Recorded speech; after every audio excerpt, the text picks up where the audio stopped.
안녕하십니까. 저는 2022년 4월부터 김포에서 출석하고 있는 김기철 형제입니다. 저희 가족은 4명으로 아내와 고1 딸은 이제 교회에 지금 함께 출석하고 있습니다. 21살인 아들은 교회에 한 번 방문하고 출석은 하지 않고 있으나 사랑침례교 유튜브 설교를 들으며 믿음을 잃지 않고 현재 기업 소속 프로게이머로 활동 중입니다. 사랑침례교회까지 오게 된 과정을 말씀을 드리겠습니다. 저의 신앙생활은 6살부터 부모님을 따라 일반교회에 다니기 시작했습니다.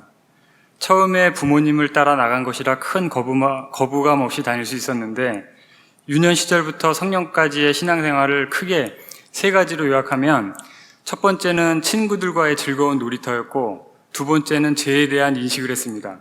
세 번째는 이제 사람이 혼이 존재한다는 생각을 했는데, 이때는 영혼의 정확한 구분은 몰랐지만 실체가 있는 또 다른 자아 정도로 생각을 했습니다.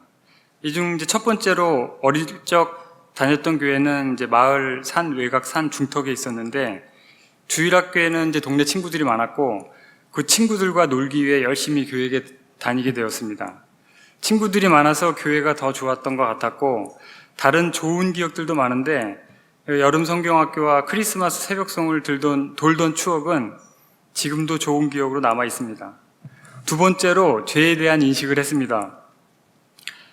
목사님께서 설교하시면서 사람이 죄를 지으면 지옥에 간다는 말씀을 자주 하셨고, 저도 성경을 읽으면서 자연스럽게 죄와 지옥에 대해 생각을 했습니다. 성경에 나오는 불구덩이, 벌레가 죽지 않는 지옥은 무서운 곳으로 어린 마음에도 불지옥은 가지 않아야 된다고 생각을 했습니다. 그러나 실질적으로 죄를 안 짓는 것은 불가능했습니다. 회개의 기도를 하기도 했지만 마음의 안식은 잠시였고, 또 철로역정의 크리스찬처럼 죄의 문제는 커져만 갔습니다. 이런 악순환의 반복으로 나는 어쩔 수 없는 죄인임을 깨닫는 시간이 되었습니다. 또 여름성화교에서 열심히 부르던 거듭나면 가는 나라, 하나님 나라, 믿음으로 가는 나라, 하나님 나라를 부르면서 나는 하나님 나라에 갈 수 있는 믿음이 있는가를 걱정하기도 했던 것 같습니다. 그 당시 예수 그리스도의 피는 들었어도 그것이 나에게 해당되는지는 당시에는 이해를 하지 못하고 학창시절을 보냈습니다. 그리고 세 번째는 사람에게 혼이 있다고 생각을 했는데, 사람이 죽으면 혼이 나와서 하늘나라와 지옥 둘 중 한 군데로 간다고 생각을 했고, 당시에도 혼은 돌이나 나무와는 다른 것이라고 생각을 했습니다. 그러나 내 혼이 하늘나라에 갈 수 있는 믿음이 없었기 때문에 하늘나라에 갈 수 있는 믿음을 달라고 기도도 했습니다. 이처럼 교회를 다녀도 죄 문제를 해결하지 못하다가 학교를 졸업 후 군생활을 시작했는데 군에서 큰 전환점이 생겼습니다. 바로 구원받고 하나님의 자녀가 되는 경험을 했는데요. 군 생활 중에도 하나님께서 살아계신다는 생각으로 신앙생활은 계속 이어졌고, 죄에 대한 고민과 기도도 계속되었습니다. 군대 신우회라는 모임을 통해서 학창 시절보다 좀 더 주도적으로 생활했지만 공허함과 죄의 무게는 가벼워지지 않았습니다. 어느 날 새로운 부대 전입을 가게 되었는데, 그곳에 먼저 근무하던 동기가 자기 아는 사람이 하나님이라는 꿈뻑 죽는 사람을 알고 있는데 소개할 테니 밥을 한번 같이 먹자고 했습니다. 그 동기는 교회를 다니진 않는 친구였지만 며칠 후에 숙소에서 그 믿음 좋다는 분과 함께 만나게 되었습니다. 그 믿음이 좋다는 분은 구원파라고 불리는 교회에 다니시는 분이었고, 성경을 통해 하나님이 존재하심을 예언과 증거로 보여줄 수 있다고 말을 했습니다. 그래서 밥을 먹고 그분이 다니는 교회에서 제작한 성경 강해라는 영상을 봤는데, 창조의 증거들을 설명하고 진화론의 허구성과 이스라엘 민족 역사 등을 설명하는 내용이었습니다. 창조의 증거에서 나오는 4개의 강이 실제로 존재하는 것과 또 노아의 홍수, 아라라산이 실제 존재한다는 그런 이야기도 재미도 있었지만, 이 영상들을 보며 성경이 사실로 믿어지기 시작했습니다. 그리고 하나님께서 이스라엘을 선택하신 이유가 AD 70년경 로마에게 멸망을 당하고 전 세계로 흩어버리시겠다는 말씀이 성경에 기록되어 있었고, 다시 고난받고 다시 그 고토에 모을 것이라는 것을 성경에 예언하고 있었습니다. 이런 것들은 2차 세계대전 중에 고난이 사진으로 정확히 증명이 되었고, 군대에서 전사를 공부했던 저는 이스라엘과 중동의 4차 전쟁은 지금도 교육되고 있는 엄청난 승리의 전쟁이라는 걸 알고 있었습니다. 2000년간 나라가 없던 민족이 다시 나라를 갖는다는 것은 불가능하다고 생각합니다. 그래서 이런 모든 약속들이 하나님께서 살아계시다는 것을 보여주는 것이라고 설명을 했고, 또 성경에서 말하는 죄를 정확히 알았고, 인간은 태어날 때부터 죄인이며 스스로 죄를 해결할 수 없는 죄인이라는 것도 알게 되었습니다. 그리고 마지막에 예수님께서 죄인들을 위해 피를 흘리시고 죽으시고 묻혔다가 성경 기록대로 사흘 만에 다시 부활하신 것이 내 죄 때문이라는 것을 알게 되었습니다. 내 죄는 2000년 전에 모두 해결되었고, 그 사실을 믿으면 지금 죽어도 하늘나라에 갈 수 있는 것을 알고 오랫동안 마음을 짓누르던 죄 문제를 해결하게 되었습니다. 오랜 시간을 고민하다 구원을 받아서인지 다시 태어난 느낌과 온 세상이 숨을 쉬는 것 같은 느낌을 받았습니다. 그리고 밥 먹고 잠자는 일상생활이 모두 즐거웠고, 지금 보는 세상이 이전에 구원받기 전에 있던 세상하고 다르다는 좀 생각을 많이 했었습니다. 죽음에 대한 두려움이 있던 제가 하늘에 갈 수 있다는 확신이 모든 것을 즐겁고 활기차게 만들었던 것 같습니다. 이때부터 구원파라 불리는 침례교회를 다니며 새로운 믿음 생활이 시작되었습니다. 형제 자매님들도 모두 좋았고, 제가 구원받는 것을 같이 기뻐해 주었고, 성경을 보는데 구원받기 전에는 이제 이해하기 어려웠던 내용들이 구원받고 난 후에는 한결 수월하게 이해되었던 것 같습니다. 그리고 어릴 적 부르던 그 돈으로도 못 가요 하나님 나라, 그 거듭나면 가는 나라 하나님 나라가 정확히 이해가 되면서 너무 감사가 되었습니다. 이때부터 만나는 사람마다 성경은 사실이고 사람은 죄가 해결되지 않으면 지옥에 간다고 전하기 시작했습니다. 특히 이제 병사들이 주요 타깃이 되었는데, 군대 특성상 선임이 말하면 거절하지 못하는 상황을 이용해서 믿든지 안 믿든지 성경은 사실이라는 내용을 말해줬고, 또 복음을 전하기 시작했습니다. 그 당시 다녔던 교회에서 지금의 제 아내도 만났습니다. 이렇게 구원받은 큰 기쁨이 한 2, 3년은 간 것 같습니다.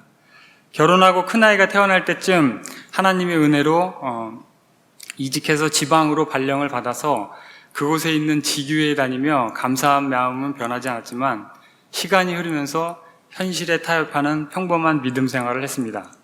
이 시기에 이제 문제가 생겼는데, 그것은 이념 문제가 저한테 크게 다가왔습니다.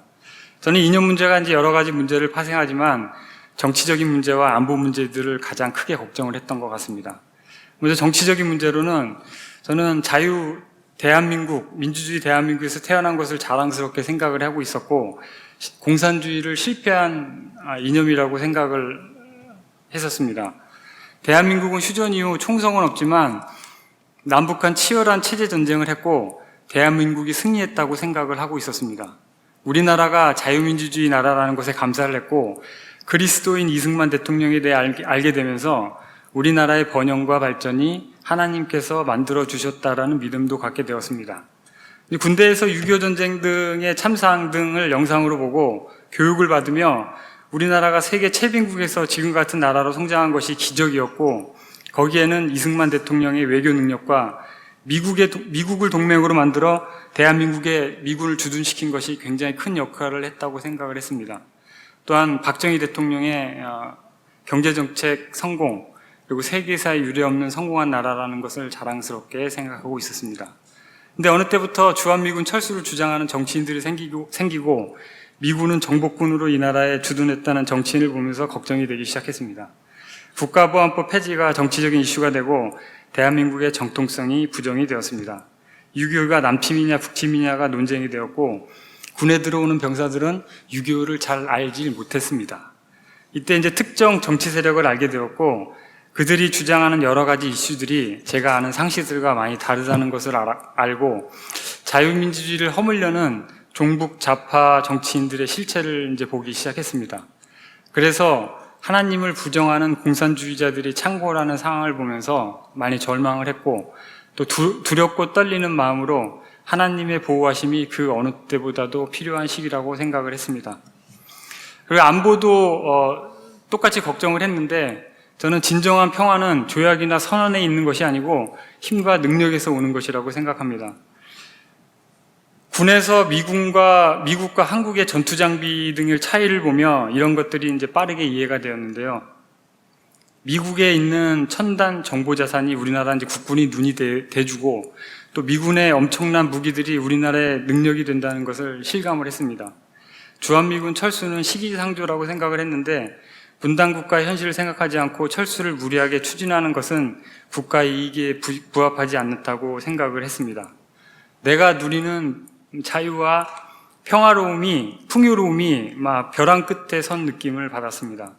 그러나 이제 마음에는 우리나라는 구원받은 많은 그리스도인들이 있는 한 하나님께서 보호하신다는 믿음을 갖고 희망을 놓지 않았고, 이런 생각과 걱정이 교차되는 상황에서 새로운 성경을 알게 되었습니다. 바로 킹제임스 성경을 알게 되었습니다.